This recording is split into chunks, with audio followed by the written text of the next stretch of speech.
long before Rome, before Athens, even before Babylon, there was Egypt. In a time when most of humanity wandered in small bands, a powerful force carved its story into stone and sand. But it wasn't forged in fire or born from war. It was born from water from the river that flowed backward into the heart of the desert. The Nile didn't just shape the land, it created one of the greatest civilizations the world has ever known. This is where Egypt's story begins, not with kings or pyramids, but with survival, unity, and the awakening of a people whose legacy would stretch across millennia. The Nile River is Egypt's heartbeat. Stretching over 4,000 miles from the deep jungles of Central Africa to the Mediterranean Sea, its annual floods turned barren desert into fertile farmland. Each year, without fail, it spilled rich black silt across its banks, so predictable that ancient farmers could shape their lives around it. These floods gave birth to agriculture, and agriculture gave birth to villages. Over time, these villages grew into towns, and towns into proto-cities. Where there is food, there is life. And where there is life, civilization follows. But Egypt's geography did more than feed its people, it protected them. Surrounded by deserts to the east and west, and cataracts to the south, Egypt was shielded from invasion. This isolation allowed its culture to flourish uninterrupted for centuries. While Mesopotamia faced constant warfare, Egypt developed with relative peace. In this crucible of safety and abundance, early Egyptians worshipped nature, honored the spirits of the land, and began to etch their beliefs into clay tablets and temple walls. By 4000 BCE, the land was dotted with powerful local rulers, each controlling their own region or nome. These leaders built trade routes, marshaled workers, and established early religious centers.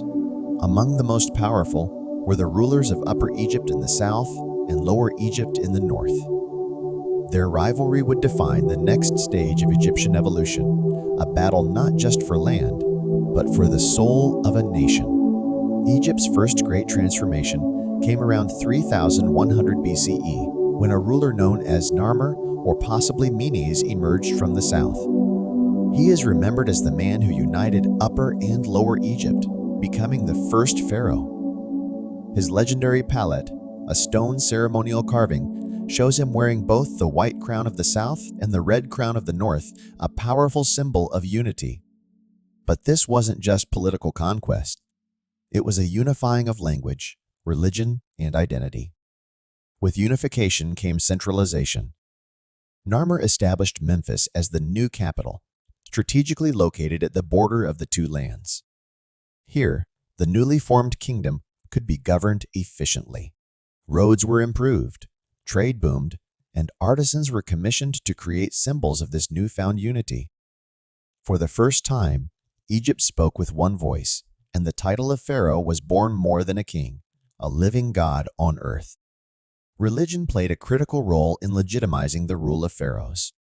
The gods were no longer just spirits of nature, they were celestial powers, whose will was interpreted by the king.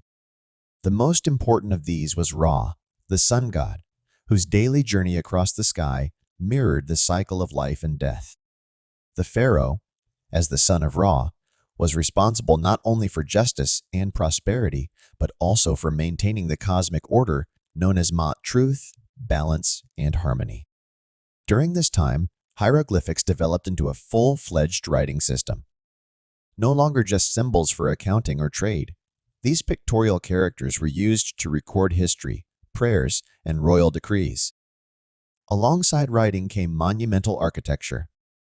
Tombs became increasingly complex, evolving from simple mastabas into massive structures that hinted at the grandeur to come. As dynasties rose and fell, Egypt's statecraft evolved.